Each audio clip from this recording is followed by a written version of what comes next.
पानी PTI खे hospital shift कयो वञे छो त उनजी तबियत नासाज़ हुई। उनजे रूटीन उनजे चेकअप जे लाइ उन्हनि खे शिफ्ट कयो वञे।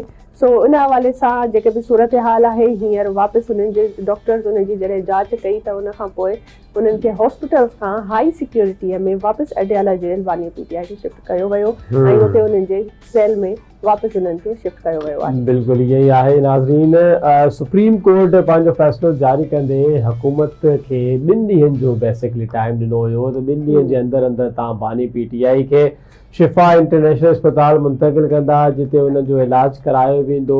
ऐं काफ़ी ज़्यादा ख़बर पई जेके असां वटि ज़राए जे मुताबिक़ रिपोर्ट्स आयूं ख़बरूं आयूं त हुनजी तबियत काफ़ी नासाज़ हुई। हो ज़्यादा एग्ज़ॉस्टेड थी विया हुया, एंज़ाइटी वग़ैरह इन हवाले सां इहे प्रॉब्लम साम्हूं पिया अचनि जेके उन्हनि जे वकील जज जे साम्हूं रखिया जंहिंजे पेश नज़र पोइ जज इहो फ़ैसिलो ॾिनो त शिफ़ा इंटरनेशनल में हिन जो इलाजु करायो वञे। जेको इलाजु करायो वेंदो उन जा सॼा एक्सपेंसिस वग़ैरह बानी पीटीआई पाण बर्दाश्त कंदो। ऐं हाणे राति इहा डेवलपमेंट थी आहे नाज़रीन त राति जो तक़रीबन 1 बजे धारा राति जो अडियाला जेल मां गेट नंबर 1 तां बानी पीटीआई खे शिफ़ा इंटरनेशनल अस्पताल माणियो वियो ऐं जंहिंखां पोइ उते 6 मेडिकल डॉक्टरनि जी हिकिड़ी टीम जेका आहे उहा तैनात कई वई हुई जेका अलर्ट हुई मौजूदु हुई। ऐं उन में बानी पीटीआई जा पंहिंजा जेके ज़ाती डॉक्टर्स आहिनि डॉक्टर फैसल ऐं डॉक्टर उस्मा जंहिंजो पीटीआई पारां मुतालबो बि कयो वियो हो जज साहब सां गॾु त इहे असांखे लाज़मी उन मेडिकल टीम में खपनि छो जो हे पर्सनल डॉक्टर्स आहिनि बानी पीटीआई जा त उहे बि असांखे राति ॾिसण में आया।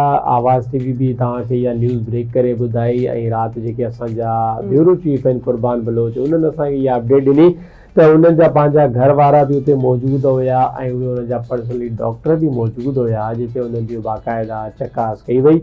ऐं उन खां पोइ डॉक्टर्स हींअर ताईं जी रिपोर्ट इहा आहे त मुतमिन कुन सूरत हाल जे पेश नज़र उनखे वापसि शिफ़ा इंटरनेशनल अस्पताल खां अडियाला जेल वापसि सेल में मुंतक़िल करे छॾियो आहे। बिल्कुलु ईअं ई आहे छो त ज़ाहिर आहे काफ़ी अरसो सेल में रहण बावजूदि जी वजह सां उन्हनि जी तबियत जेका हुई ज़ाहिर आइसोलेटेड हुया ऐं बानी पीटीआई सां न कंहिं सां मिलण जी इजाज़त न कोई रूटीन चेकअप जे हवाले सां कोई डॉक्टर्स जो उन्हनि सां कंहिं बि क़िस्म जो इंटरेक्शन कोन हुयो त पोइ इन खां पोइ जेको सूमर जे ॾींहं ते सुप्रीम कोर्ट जो जेको इहो फ़ैसिलो हुयो ऐं उन खां विदिन 2 डेज़ उन्हनि खे हॉस्पिटल पहुचाइणो हुयो। बहरहाल ही जेके अक्सर असां इन्हनि शयुनि जूं अहिड़ियूं ख़बरूं ॿुधंदा आहियूं त इन में जेको आहे असां काफ़ी आवाज़ टीवीअ जो सभ खां अॻु में हूंदो आहे वॾो हिकिड़ो रोल ऐं अहम किरदारु हूंदो आहे त अव्हां ताईं जेके बि थींदड़ करंट न्यूज़ आहिनि उहे अव्हां ताईं सही नमूने पहुचायूं वञनि। बिल्कुलु ईअं ई आहे नाज़रीन। हाणे हिन में सूरत हाल इहा आहे त जॾहिं सुप्रीम कोर्ट पारां इहो फ़ैसिलो जारी कयो वियो त वफ़ाक़ी हुकूमत जेका आहे वफ़ाक़ी सरकार उनजे पारां थोरी रेज़िस्टेंस असांखे नज़र में आई।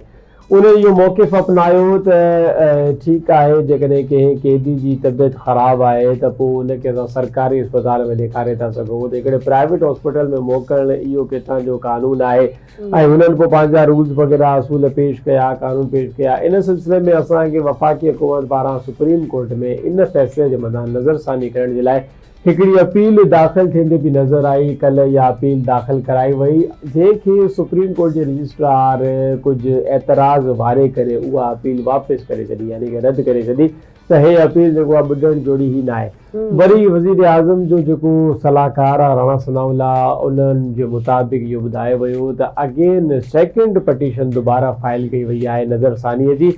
हाणे इन जे मथां थोरो असांखे मिलियल जुलियल त न पर कॉन्फ्लिक्टेड इशूज़ नज़र अचे थो पियो। हिकिड़े पासे पीपल्स पार्टी आहे उन्हनि जो इहो मौक़िफ़ आहे त ठीकु आहे जेकॾहिं जज इहो फ़ैसिलो ॿुधायो आहे त इमरान ख़ान जो इलाजु निजी अस्पताल में थियणु घुरिजे। हुकूमत खे इहो न करणु घुरिजे त उहो जेको आहे पंहिंजी पटिशन फाइल कराए नज़रसानी जी अपील कराइनि था पिया।